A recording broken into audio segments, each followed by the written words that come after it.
अस्सलामुअलैकुम अज़ीज़ तलबा। आज हम अपने केमिस्ट्री के लेक्चर के साथ हाज़िर हैं। आए हम अपना सबक स्टार्ट करते हैं।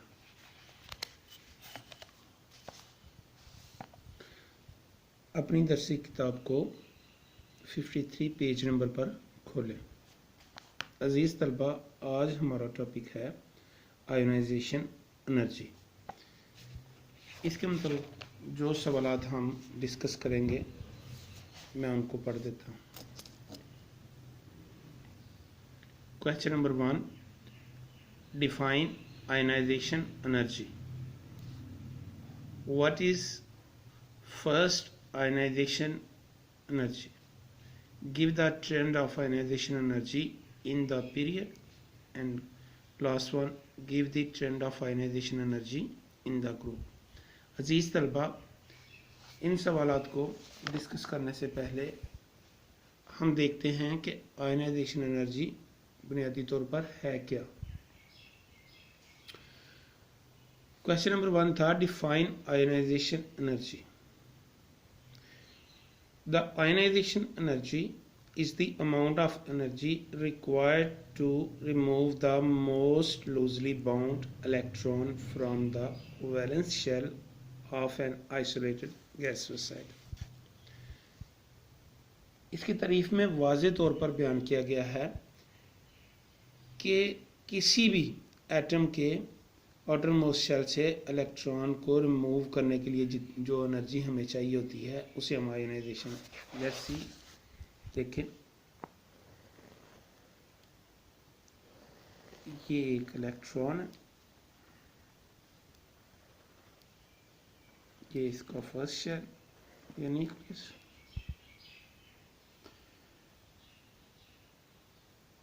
इसके अंदर प्रोटॉन और न्यूट्रॉन मौजूद हैं, जबकि ये इलेक्ट्रॉन। अब सबसे आयनाइजेशन एनर्जी में बताया गया कि मोस्ट लूजली बॉन्डेड इलेक्ट्रॉन, यानी जो सबसे बाहर वाला इलेक्ट्रॉन है, क्योंकि आपको पता है कि जितने इलेक्ट्रॉन दरमियान में हाइल होंगे उतनी ही आयनाइजेशन एनर्जी कम होती जाएगी, क्योंकि जैसे जैसे नंबर, लेट्स सी, मैं एक और शेल का इजाफा करता हूँ।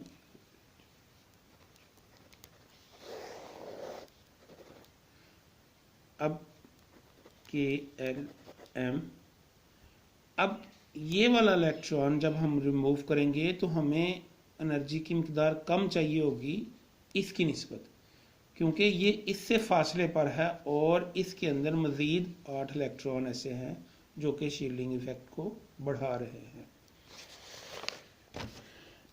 अब क्वेश्चन नंबर 2 था what is first ionisation energy. Line number 3 पे है, if there is only one electron in the valence shell the energy required to remove it will be called first ionization energy. For example, the ionization energy of sodium atom is 496 kilojoules per mole. ये question भी इसके साथ है। देखें, neutral हालत में sodium है, उसके अंदर से जब इलेक्ट्रॉन को रिमूव किया जाता है तो ये आयन में तब्दील हो जाता है और इसके लिए हमें जो एनर्जी चाहिए होती है वो है 496 किलोजूल्स। फर्स्ट में आयनाइजेशन एनर्जी में बताया गया है कि अगर आउटरमोस्ट शेल में एक इलेक्ट्रॉन मौजूद हो तो उसको रिमूव करने के लिए जितनी हमें एनर्जी रिक्वायर्ड होती है उसे फर्स्ट आयनाइजेशन एनर्जी कहते हैं। आगे इसका ट्रेंड है पीरियड में। If we move from left to right in a period the value of ionisation energy increases. It is because the size of atom reduce and the valence shell electrons are held strongly by the electrostatic force of nucleus. Therefore, elements on the left side of the periodic table have low ionization energy as compared to those of the right side of the periodic table. अजीज़ तलबा, आपको बताया अभी कि जैसे जैसे हम period में इस साइड पे मूव करते हैं तो इफेक्टिव न्यूक्लियर चार्ज बढ़ता जाता है, क्योंकि नंबर ऑफ प्रोटॉन इंक्रीज होते हैं और क्योंकि शेल की तादाद पीरियड में बढ़ती नहीं है, शेल तो वो ही रहता है आउटरमोस्ट, तो जितने इफेक्टिव न्यूक्लियर चार्ज बढ़ता जाता है वो उनके दरमियान फोर्स ऑफ अट्रैक्शन बढ़ती जाती है, जिसकी वजह से उनका साइज कम होता जाता है। अब साइज के कम होने की वजह से या इफेक्टिव न्यूक्लियर चार्ज के ज़्यादा होने की वजह से उनके दरमियान फोर्स ऑफ अट्रैक्शन ज़्यादा हो जाती है, जिसकी वजह से उनको रिमूव करना मुश्किल होता जाता है। इसको हम कहते हैं आयनाइजेशन एनर्जी का बढ़ जाना। तो जैसे जैसे हम ग्रुप पीरियड में लेफ़्ट टू राइट हम मूव करते हैं तो इफेक्टिव न्यूक्लियर चार्ज के बढ़ने की वजह से आयनाइजेशन एनर्जी की मिकदार भी बढ़ती जाती है। जैसे हम ये एग्जांपल दी हुई है कि लिथियम, बेरियम, बोरॉन, कार्बन, इसके जैसे जैसे हम लेफ़्ट साइड पे मूव करते जा रहे हैं तो देखें ये 520, फिर 899, 801, 1086, 1402, इसी तरीके से ये एनर्जी की मिकदार बढ़ती जाती है किलो जूल्स पर मोल की शक्ल में। अब लास्ट वाला क्वेश्चन था, give the trend of ionisation energy in the group में, क्योंकि जैसे हम ऊपर से नीचे की तरफ आते हैं तो शेल्स की मिकदार बढ़ती जाती है, शेल की तादाद बढ़ती जाती है। इस बढ़ती हुई तादाद की वजह से न्यूक्लियस के दरमियान और आउटरमोस्ट शेल के दरमियान फासला बढ़ जाता है। फासला बढ़ने से उनके दरमियान जो फोर्स ऑफ अट्रैक्शन है वो वीक हो जाती है, जिसकी वजह से आयनाइजेशन एनर्जी की मिकदार कम होती जाती है। इसका आंसर है, as we move down the group more and more shells lies between the valence shell and the nucleus of the atom.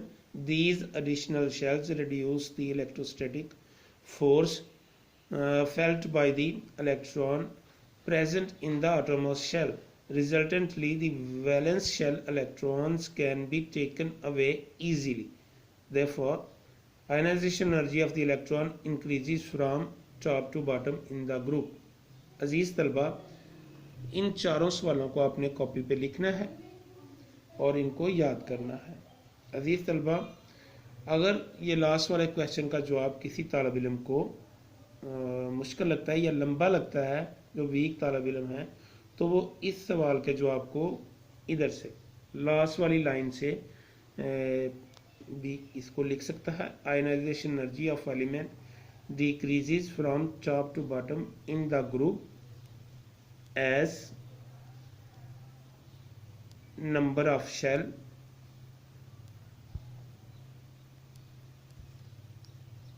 increases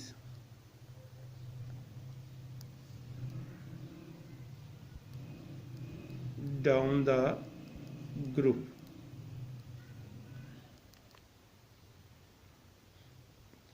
अजीज़ तलबा, मैं उम्मीद करता हूँ कि आपको आयनाइजेशन एनर्जी के मतलब बेसिक इल्म हासिल हो चुका होगा। अस्सलामु अलैकुम।